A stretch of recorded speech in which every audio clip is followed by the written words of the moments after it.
267 କୋଟି ଟଙ୍କା ଖର୍ଚ୍ଚ କରିକି ଯେତେବେଳେ ଆଳୁ ମିଶନ ତିଆରି କରାଗଲା, ସ୍ୱର୍ଗତ ଦାମବାବୁ ମଧ୍ୟ ଏ ବିଷୟରେ ପ୍ରଶ୍ନ ଉଠେଇଥିଲେ। ପ୍ରଥମ ପ୍ରଶ୍ନ ସେ ଉଠେଇଥିଲେ, ସେ ଆଜି ଚାଲିଗଲେଣି ସତ୍ୟ, କିନ୍ତୁ ବିଜୁ ଜନତା ଦଳର ହେଲେ ମଧ୍ୟ ତାଙ୍କ ପ୍ରତି ଯଥେଷ୍ଟ ସମ୍ମାନ ଅଛି। କାହିଁକିନା ସେ ଗୋଟେ ଲୋକ, ସେ ସବୁବେଳେ ସତ କଥା କୁହନ୍ତି ଆଉ ସତ ପାଇଁ ଲଢ଼ନ୍ତି, ଆଉ ଲୋକଙ୍କ ପାଇଁ ଲଢ଼ନ୍ତି ମଧ୍ୟ। ସେ ବିଜୁ ପଟ୍ଟନାୟକଙ୍କର ଯଦି ମାନସ ପୁତ୍ର କିଏ ଥାଆନ୍ତି, ମୋର ଅନୁଭବ ହୁଏ ସେ ହେଉଛନ୍ତି ଦାମ ରାଉତ, ଯେ କି ନ କହି ମଧ୍ୟ ବହୁତ ସତ କଥା କହିଦିଅନ୍ତି।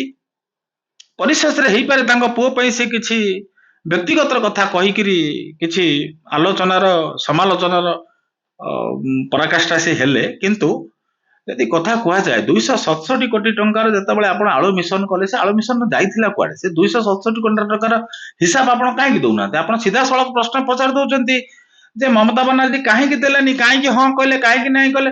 267 କୋଟି ଟଙ୍କାରେ କେତେଟା ଶୂନ ଯଦି ସେ ବିଜୁ ଜନତା ଦଳର ବିଧାୟକ ମାନେ ବୁଝେଇଦେବେ ଓଡ଼ିଶାବାସୀଙ୍କୁ, ତାହେଲେ ଆଳୁ ଆଉ ଆଜି ଆମେ ଯୋଉ ଯୋଉ ଯୋଉ 10-15 ଦିନ କି 20 ଦିନ କି ମାସେ ଯେତିକି ଦିନ ରବି ଯୋଉ 1.5 ମାସ 2 ମାସ ଧରିକି ଯୋଉ ଅସୁବିଧାଟା ରହୁଛି, 267 କୋଟି ଟଙ୍କାର ଯଦି ଆଳୁ ଆସିଯିବ, ତାହେଲେ ଆଉ ଏ ବିଜୁ ଜନତା ଦଳର ଯିଏ ବିଧାୟକ ଅଛନ୍ତି ସେ ପ୍ରଶ୍ନର ଉତ୍ତର ସେମାନେ ପାଇଯିବେ। 267 କୋଟି ଟଙ୍କାରେ କେତେଟା ଆପଣଙ୍କର କୋଲ୍ଡ ଷ୍ଟୋର ହେଇପାରିବ?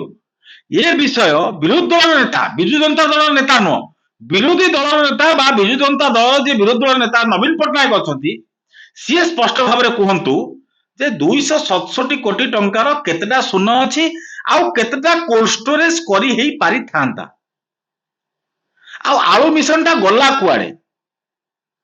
ତାହେଲେ ଆମେ କଥା କହିପାରିବା। କେବଳ ଆଳୁ କୋଲ୍ଡ ଷ୍ଟୋରେଜ କଥା କହିଦେଲେ ହେଇଯିବନି, ବା 267 କୋଟି ଟଙ୍କାର କଥା କହିଦେଲେ ହେଇଯିବନି।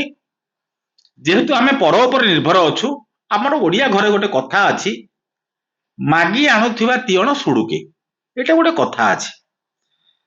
ଆଜି ମମତା ବାନାର୍ଜୀଙ୍କର ରାଜ୍ୟରୁ ବା ଉତ୍ତରପ୍ରଦେଶରୁ ହଉ ଆନ୍ଧ୍ରପ୍ରଦେଶରୁ ଆମର ଆଳୁ ଆସୁଛି, ଯଦି ଆମ ରାଜ୍ୟର କେତେ ଆମର କାପାସିଟି କେତେ ଅଛି, ଆମ ରାଜ୍ୟରେ ଆମେ କେତେ ଉପଲବ୍ଧି କରେଇ ପାରିବା ଆଳୁ, ସେ ଉପରେ ଯଦି ଗୋଟେ ଗବେଷଣା ହେଇକିରି ଗୋଟେ ଯଦି ବିଧାନସଭାରେ ଗୋଟେ ସ୍ପଷ୍ଟ ଚିତ୍ର ଆସନ୍ତା ଯେ ଆମର